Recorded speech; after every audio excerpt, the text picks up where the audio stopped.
मित्रांनो नमस्कार, स्वागत आहे आपल्या आजच्या व्हिडिओमध्ये. मित्रांनो, महाराष्ट्र जीवन प्राधिकरण ही संस्था सगळ्यांना माहिती असेल. यांच्यातर्फे त्यांच्या मध्यवर्ती कार्यालयासाठी 290 जागावर भरती प्रक्रिया आयोजित केली जाणार असून यासाठी दिनांक 20/11/2025 पासून 19/12/2025 पर्यंत अर्ज मागवले जाणार आहे. भरती प्रक्रिया ह्या ग्रुप ए, बी आणि सी ह्या तिन्ही कॅटेगरीमधील असून जर तुम्ही 10वी ते ग्रॅज्युएशन केलेलं असेल, म्हणजे 10वी झालेली व्यक्ती 10वीची पात्रता असलेल्या पदासाठी, 12वी झालेली व्यक्ती 12वीची पात्रता असलेल्या पदासाठी व ग्रॅज्युएशनवाली व्यक्ती ग्रॅज्युएशनच्या पदासाठी म्हणजे ऑफिसर पदासाठी अर्ज करू शकते.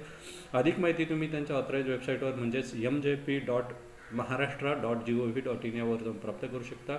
वयोमर्यादा ही 18 ते 43 असेल. भरती प्रक्रियेमध्ये हे क्लर्क, टायपिस्ट, स्टेनो आणि ज्युनियर इंजिनियर, अकाउंटंट यांची भरती प्रक्रिया आहे. तुम्ही जर पात्र असाल तर लवकरात लवकर अर्ज करा, जेणेकरून तुम्हाला नोकरीची संधी उपलब्ध होईल.